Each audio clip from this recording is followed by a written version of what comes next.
Dieu parle. Dis, Dieu parle. La parole de Dieu dit dans Job 33, versets 14 et 15, il est écrit, Dieu parle d'une manière tantôt d'une autre. Mais l'on n'y prend pas quoi? L'on n'y prend pas garde. Pourquoi? Pourquoi on n'y prend pas garde?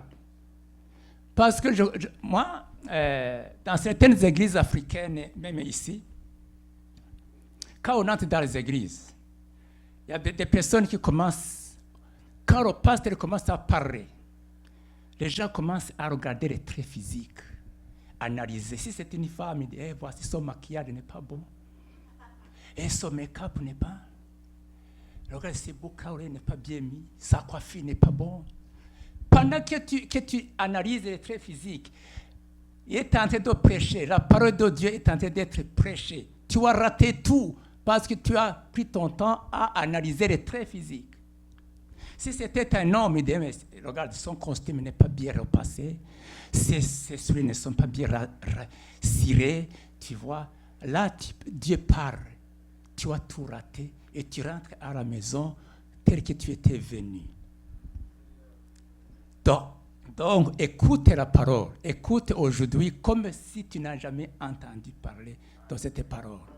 Amen. Oui, c'est écrit même dans Apocalypse chapitre 2, verset 29. Il est écrit.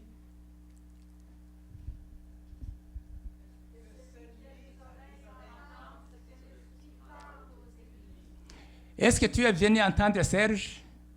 Tu es venu pour écouter un homme ou écouter le Saint-Esprit?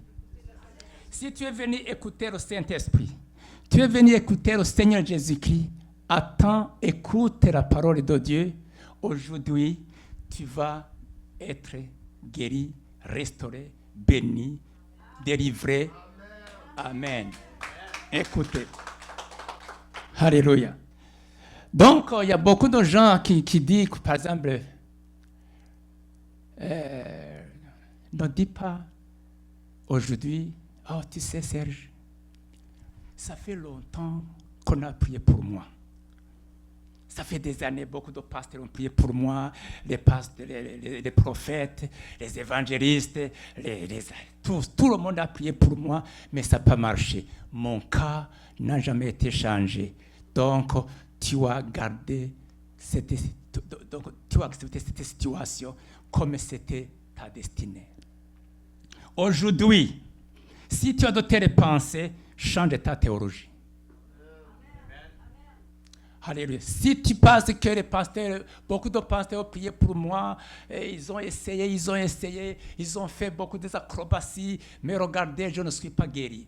Si tu penses comme ça, ces paroles négatives et mortes, il faut que tu les effaces dans ta tête. Aujourd'hui, c'est un jour nouveau.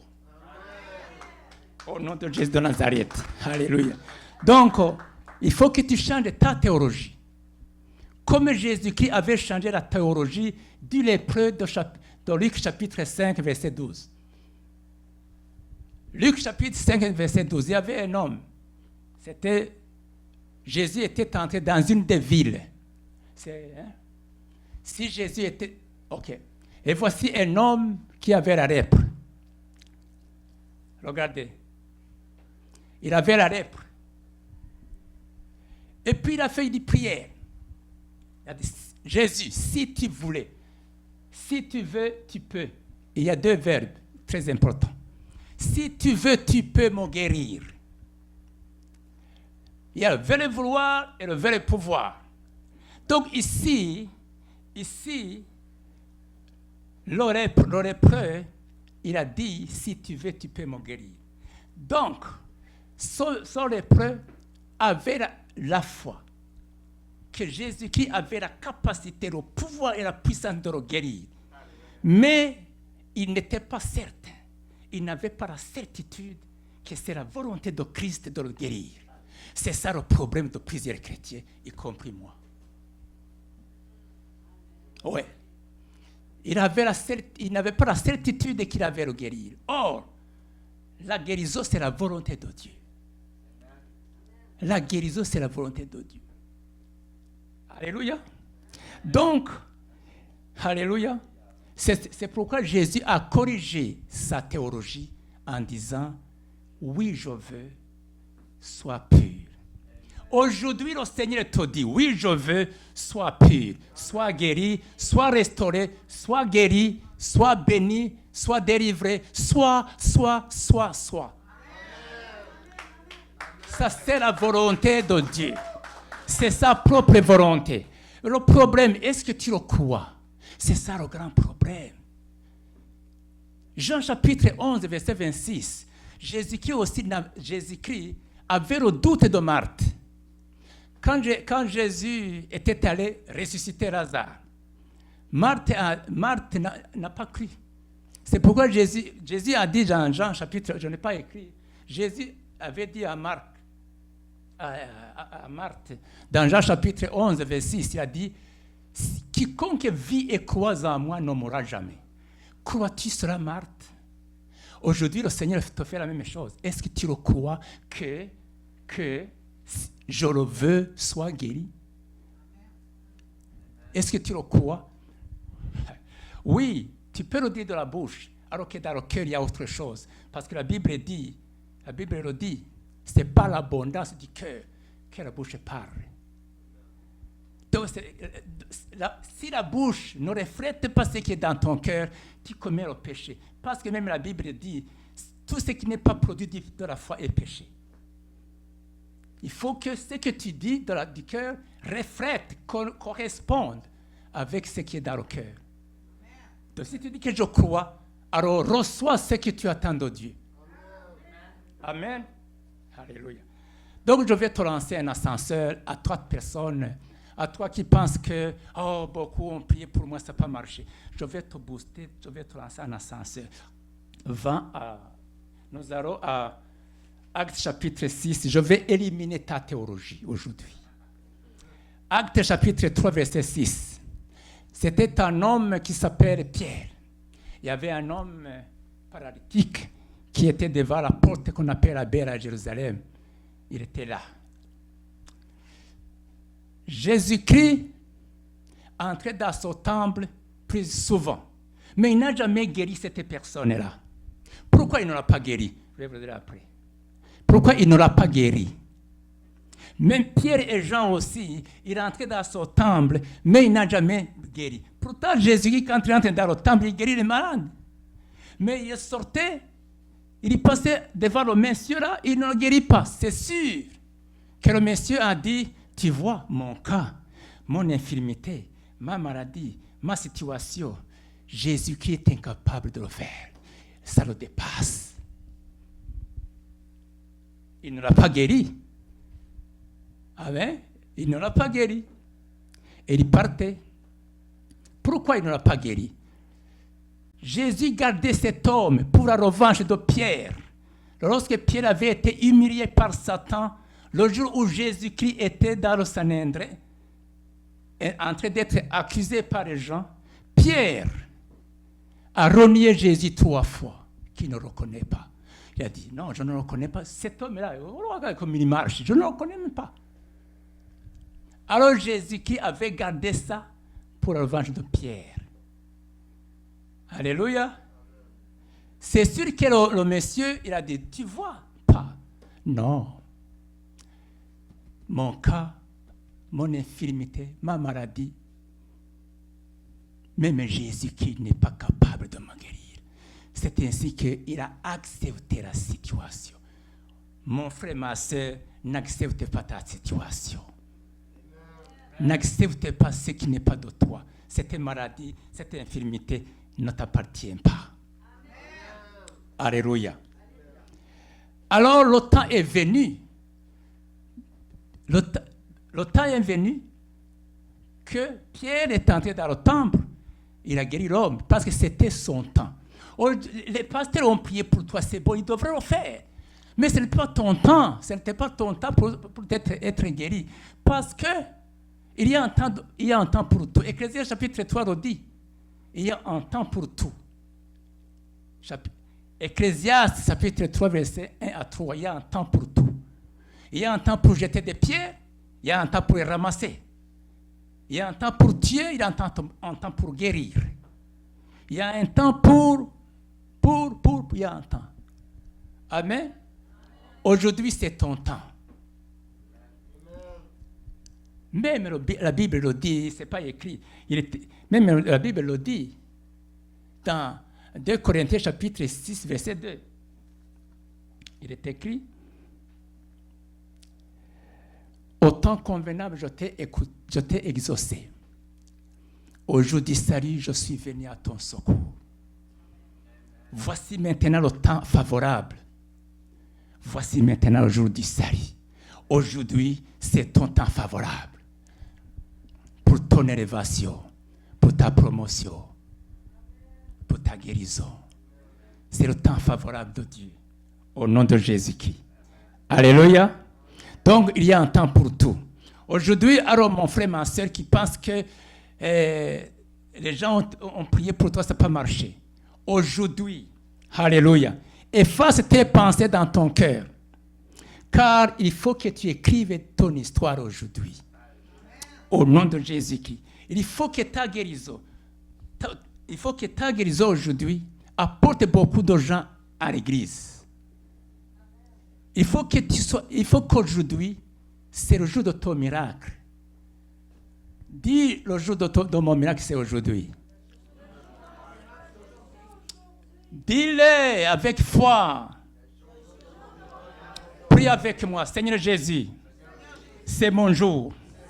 C'est mon jour de mon élévation. Le jour de ma réputation. De ma guérison. De ma délivrance. Car le pouvoir a changé de main. Hier, la maladie m'a dominé. Aujourd'hui, je suis dominateur, dominatrice. Au nom de Jésus-Christ. Amen. Il faut que ta guérison amène beaucoup de gens à l'église. Les gens attendent ton miracle. Regardez par exemple, Acte chapitre 9, verset 35. Acte 9 de 31 à 35. Il y avait un homme qui s'appelait Aîné. Il était couché au lit. Alors Pierre il a dit, Pierre, Aîné, Jésus t'a guéri. Est-ce que Jésus-Christ a parlé avec Pierre? Non, parce que Pierre était sûr et certain que Christ était en lui. Alors, amen. Alors il est écrit. Amen. Donc il a dit, Aîné, Jésus t'a guéri. Lève-toi, arrange ta natte et rentre chez toi. Aîné, il s'est levé, il a arrangé sa natte, il est parti chez lui. Toute la population de Saron et de Lydde se levèrent avec les yeux et se convertirent au Seigneur. Ah, Caravagika. Au nom de Jésus, que toute ta famille, tous tes voisins, toute ta région, apprennent que ton miracle, au nom de Jésus-Christ, a été quoi? Exaucé. Alors, que ta famille, au nom de Jésus-Christ, tes voisins, que toute ta région, tous ceux qui te connaissent, apprennent ton miracle et se convertirent au Seigneur et remplissent les églises. Amen. Au nom puissant de Christ crucifié et ressuscité. Alléluia. Alléluia. Vous savez, la guérison est la volonté de Dieu, comme je le disais tout à l'heure. C'est la volonté de Dieu même. Psaume chapitre 135, verset 6, il est écrit, ce que Dieu veut le fait. Ah, je n'ai pas dit, je n'ai pas écrit. Donc, Psaume 135, verset 6, il est écrit, ce que Dieu veut, il le fait. Donc Dieu veut quoi? Il veut te guérir, il veut te sauver, il veut te bénir. Alors, il le fait. Alléluia. Amen. Vous me regardez comme si je tombais de notre planète, mais c'est vrai. Mais c'est pas vrai. Amen.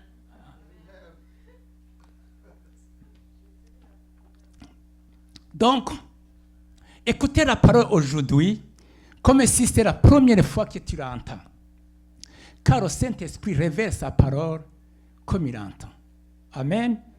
Chaque fois que tu viens ici à l'église, il faut que tu t'attendes à quelque chose. Attends que Dieu te parle. Assis-toi tranquillement. Et attends-toi de Dieu. Au nom de Jésus. Si vous cherchez, par exemple, je vais dire, si vous cherchez la guérison, et si vous n'êtes pas convaincu par la parole de Dieu, que c'est la volonté de Dieu de vous guérir, c'est comme si vous tentiez d'obtenir une récolte alors qu'aucune semence n'a été plantée.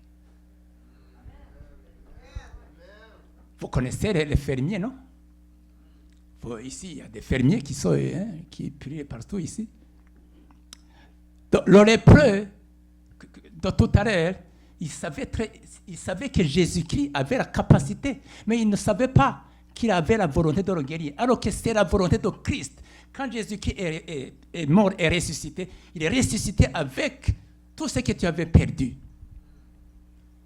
La résurrection de Jésus-Christ t'a tout restitué. Il a tout restitué. Il a fait tout récupérer. Tu récupères tout. Tout ce que l'ennemi a pris de toi a été restitué par la résurrection de Christ. Tu as tout récupéré au nom puissant de Jésus. Alléluia. Donc, comme je viens de le dire, la semence, donc, le fermier, vous connaissez les fermiers. Donc, la parole de Dieu est une semence. La parole de Dieu qui va te guérir, qui va te restaurer, qui va changer ta situation, c'est la semence. Alléluia. Si la parole de Dieu ne peut pas nous guérir, si la parole de Dieu ne peut pas te guérir, ne peut pas te sauver, aucun pasteur, quelle que soit son onction, ne peut te guérir. Qu'on ne vous trompe pas. Si la parole de Dieu ne peut pas te guérir, ne peut pas te sauver, personne ne peut te guérir. C'est pourquoi tombe amoureux de la parole de Dieu.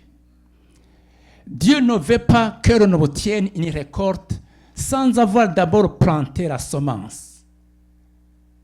Je répète, Dieu ne veut pas que l'on obtienne une récolte sans avoir d'abord planté la semence. C'est-à-dire, sans que l'on connaisse sa volonté et qu'on agisse selon sa volonté. Est-ce que j'ai bien articulé? Hein? C'est bon, hein? Vous comprenez? Ah, bien. Donc, même Jean chapitre 8 et 32, il est écrit, vous connaîtrez la vérité, et la vérité vous fera quoi? Vous affranchira. Amen. L'affranchissement de la maladie vient quand on a connu la vérité. Dieu ne fait jamais rien en dehors de sa parole. Rien, jamais. D'ailleurs, Psaume 107, verset 20, il est écrit, il envoya sa parole et il est guéri. Aujourd'hui, il envoie sa parole pour toi.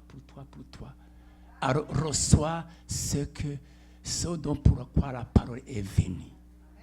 Au nom de Jésus-Christ. Si vous êtes malade et que vous savez personnellement que c'est la volonté de Dieu de vous guérir, c'est comme si une semence était plantée dans vos pensées et dans votre cœur et reçue dans la foi. Amen. Alléluia. On va prendre l'exemple d'un fermier, comme je viens de le dire, par exemple. Une fois que le fermier a planté sa semence, il ne la déterre pas chaque jour pour voir comment elle va. Mais il dit, je suis heureux que ça soit fait. Amen. Pourtant, le fermier ne prie pas. Il ne jeûne pas. Il a semé, c'est tout. Il dort sur 4 oreillers, il ronfle. Parce qu'il sait que sa semence a été plantée. Donc, il a la foi que la semence est en train de faire son œuvre. Amen. Alors, pourtant, il ne voit pas. Il ne voit pas.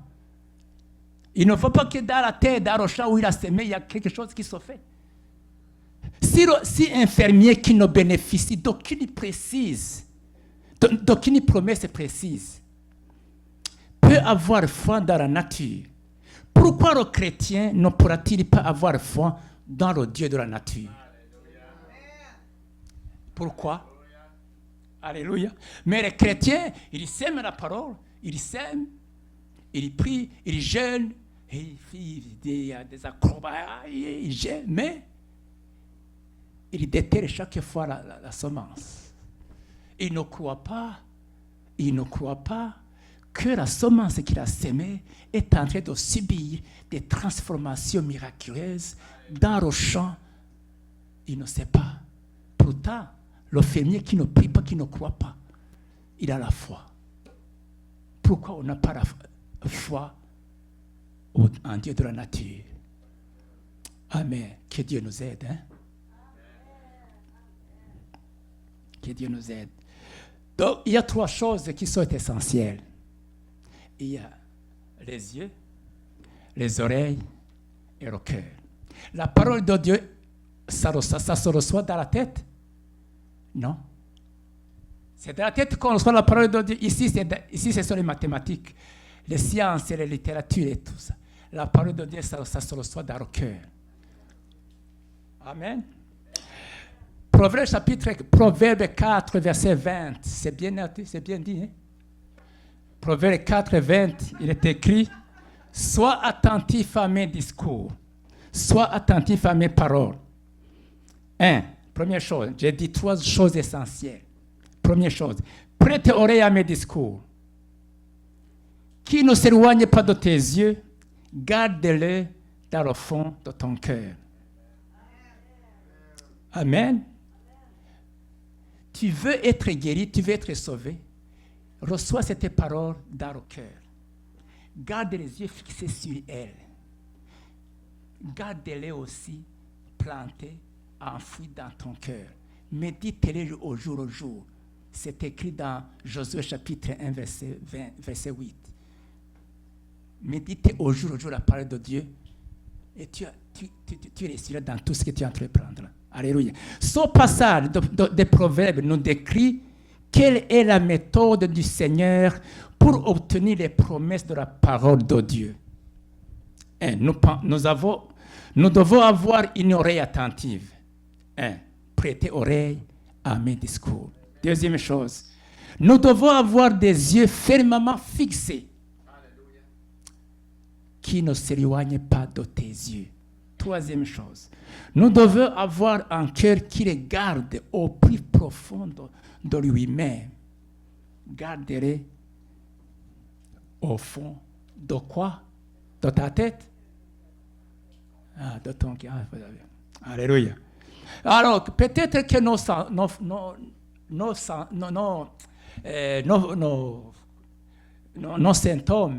nous annoncent la mort. Peut-être que les symptômes t'annoncent la mort. Mais la parole de Dieu t'annonce quoi? La vie. Alléluia. Alléluia. Alors, vous ne pouvez pas regarder en même temps dans 2 directions différentes, opposées. Et c'est vrai, non? Les symptômes vous annoncent la mort. Mais la parole de Dieu vous annonce la vie. Est-ce que nous allons regarder dans les 2 directions opposées? Entre la vie et la mort, vous regardez qui? Quoi? La vie. Alors, nous ne pouvons pas regarder dans 2 directions opposées. On regarde la parole de Dieu, la vie. Alléluia. Alors, quelle est la semence qui a été plantée en toi? La question est posée à toi et à moi. Quelle sorte de semence as-tu plantée? Vous me regardez, c'est quoi? Quelle sorte de semence avez-vous dans votre champ? Que les paroles de Dieu ne s'éloignent pas de tes yeux. Gardez les yeux continuellement, pas de temps en temps. Continuellement fixés sur la seule preuve que Dieu te donne pour ta foi. Alléluia. Alléluia. Merci Seigneur. la croix, c'est l'origine de la guérison.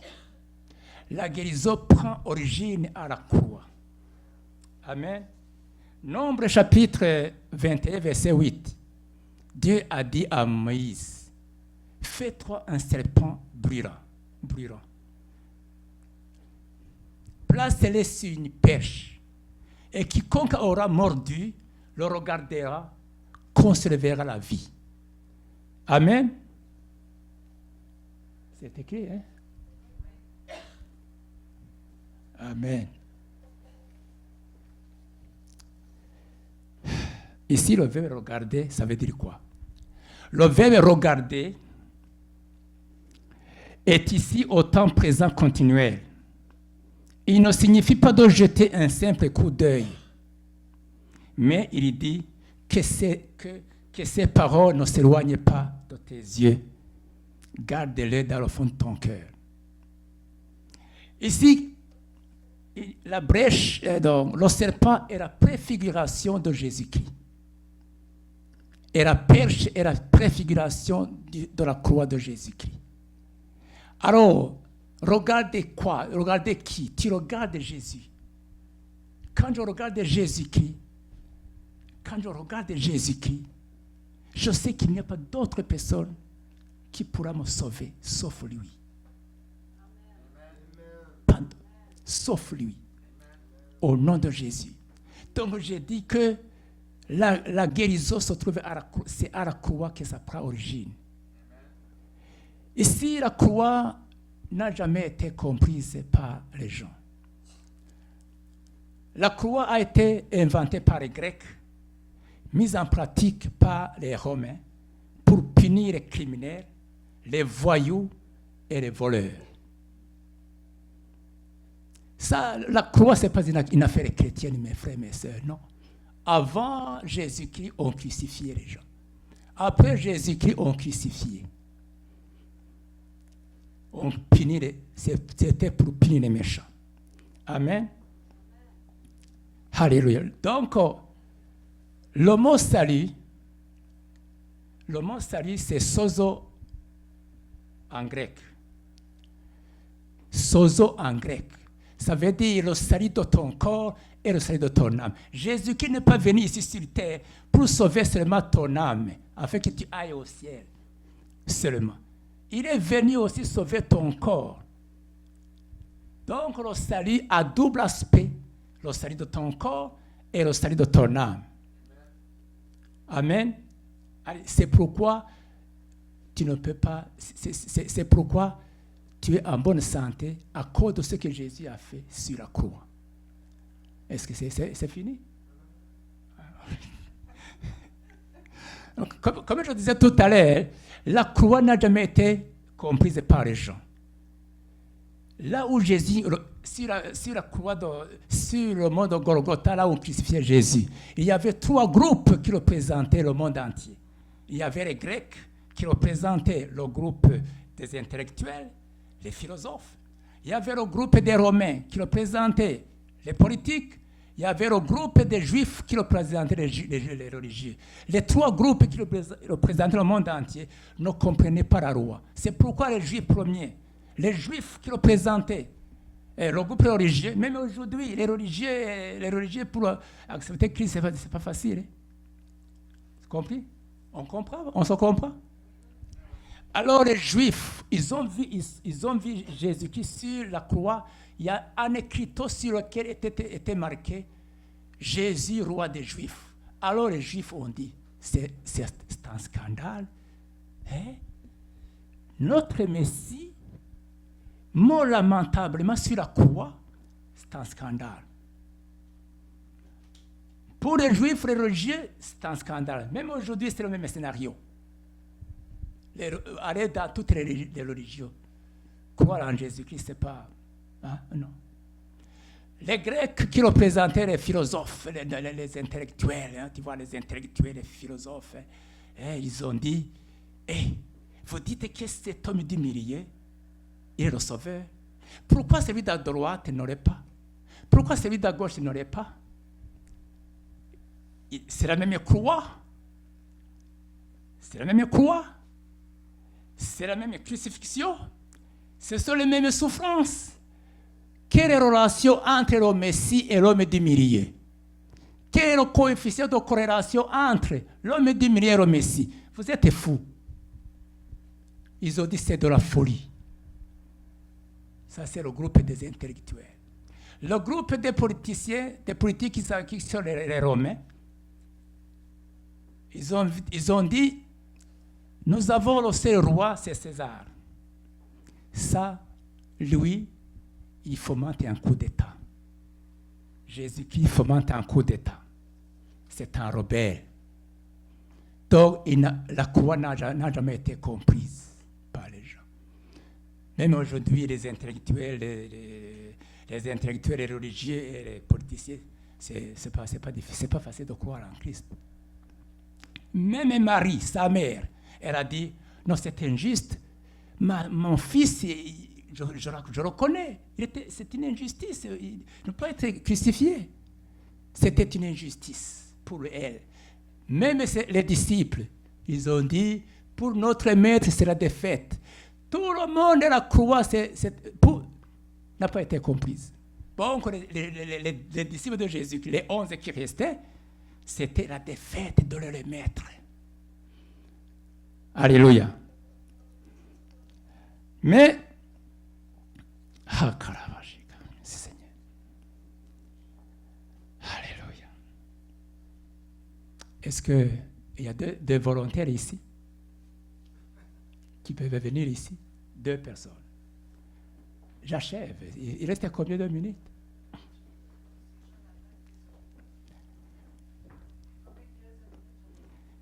Alléluia. Donc, Dieu a vu que l'humanité est déchue. Alors, il a envoyé son Fils. C'est pourquoi Ésaïe 53, verset 9 et 10 est écrit, il a plu à l'Éternel de le frapper par la souffrance. Alléluia. Donc, nous allons faire une démonstration sur la croix, origine de la guérison. Amen.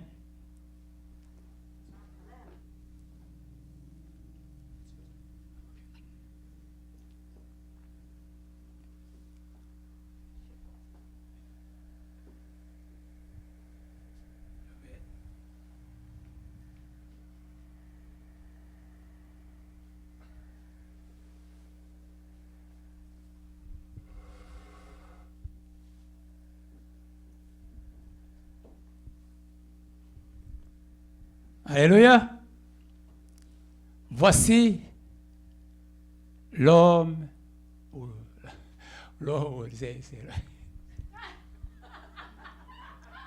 Voici le péché de la pécheresse. Hein? Voici la. Toi, tu es ici.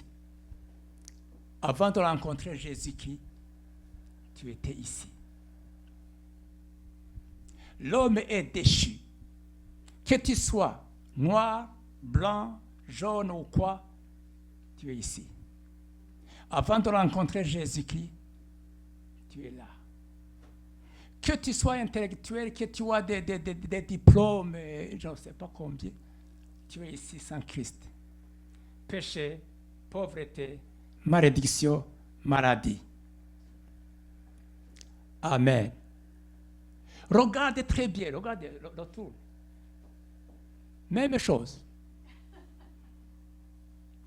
Sans espoir, même la Bible dit, vous êtes sans espoir, sans Dieu. Nous n'avons pas le droit de citer en Israël. Nous étions sans espoir, sans Dieu. Sans Dieu, sans espoir. Sans Christ, on est fini. Ça, il représente l'humanité tout entière avant que Jésus-Christ vienne. Amen. Alléluia. Voici, regardez très bien. Mais le Père avait une solution. Il a pris son fils. Il a pris son fils. Il a frappé son fils. C'est pourquoi je vous ai dit, Ésaïe 53, 10. Il a frappé son fils. Alléluia.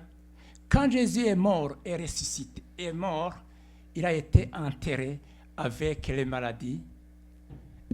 Dieu a pris quoi? Viens ici. Je vais être bref. Il reste combien? 10.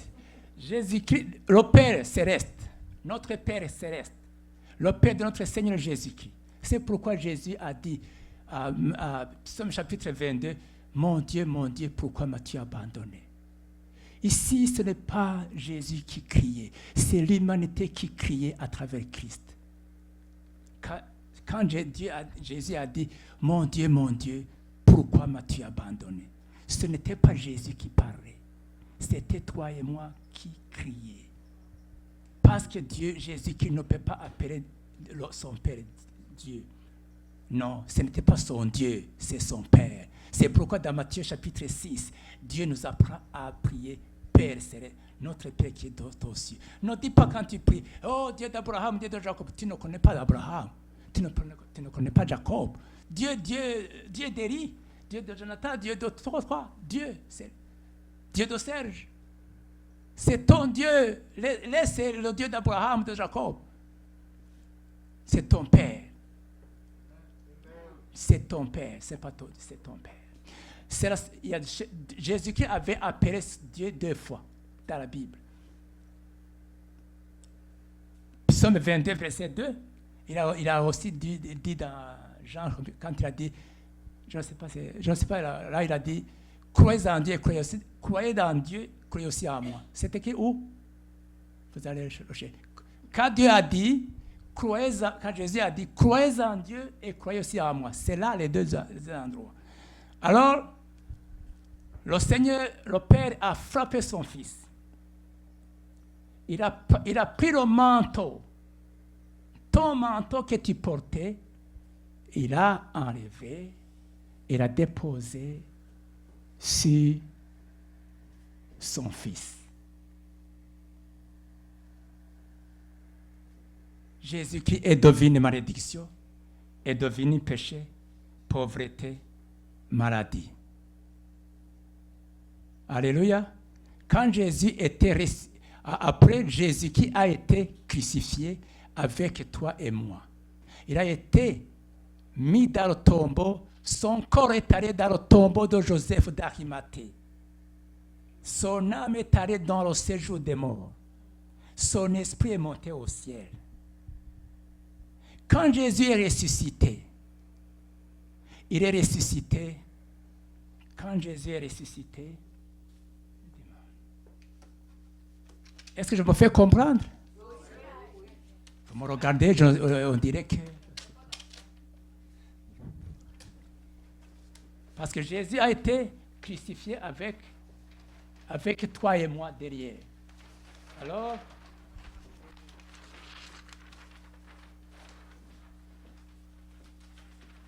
quand Jésus est ressuscité, il est ressuscité en nouveauté de vie. Sauvé, prospérité, bénédiction, malédiction. Guérison, amen. Retourne aussi. Tu vois?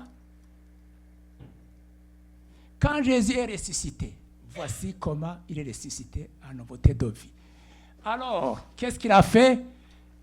Il a pris ça, on a pris ça. Non, ça on avait déjà enlevé. Il était dans le séjour des morts. Est-ce qu'il a été ressuscité, Jésus, avec ça?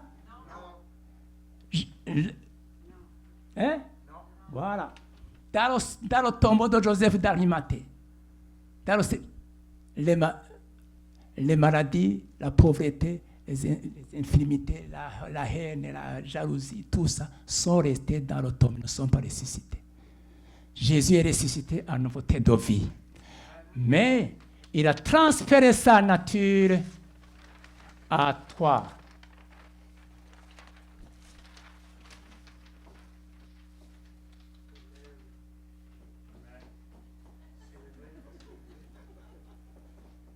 Alléluia.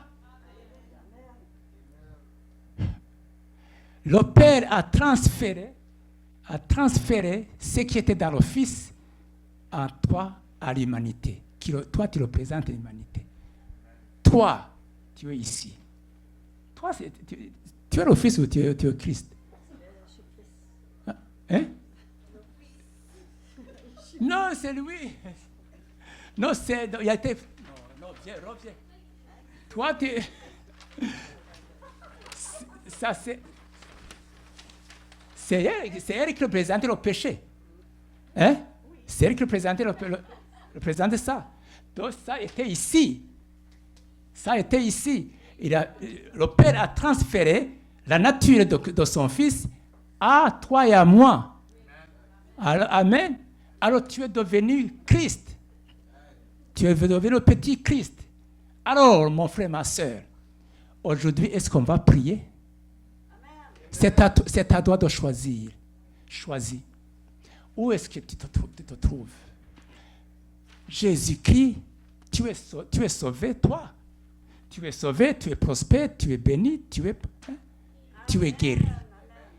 Donc, enlève cette mentalité que tu as gardé le péché, la maladie, les maladies et tout ça. Non? Oui, on va prier, mais c'est à toi de choisir où tu choisis ton camp. Où est ton camp? Alors, si c'est comme ça, si tu crois à ça, alors viens, prends ta place. Au nom de Jésus-Christ. Est-ce que tu le crois? Alléluia.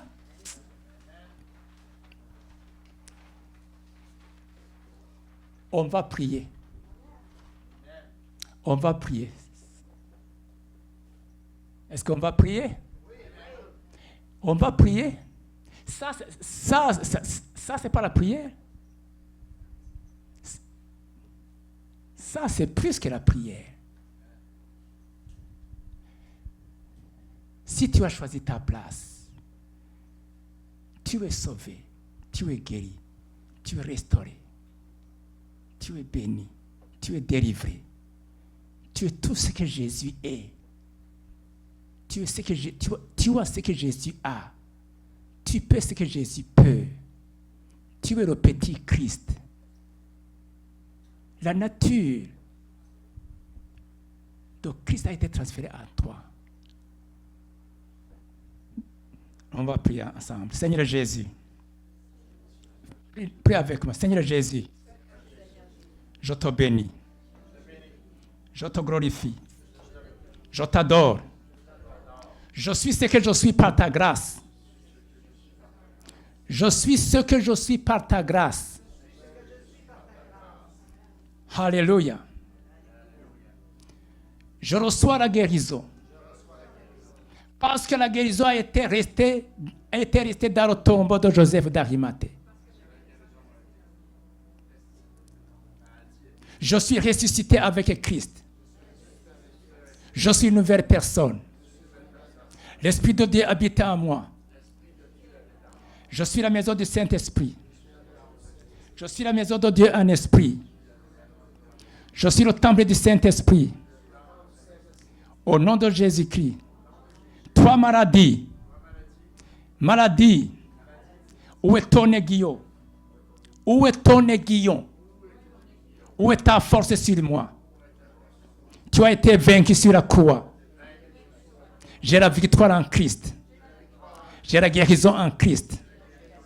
Au nom de Jésus-Christ. Celui qui triomphe, celui qui est né de Dieu, celui qui est né de Dieu, triomphe de tout. Je triomphe de la maladie, de la pauvreté, des malédictions, du péché. Au nom de Jésus-Christ. Je suis un triomphateur. Je suis triomphateur. Je suis victorieux. Car Christ est en moi, l'espérance de la gloire. Christ est en moi, la guérison, la bénédiction, la bonne santé. Au nom de Jésus. Amen.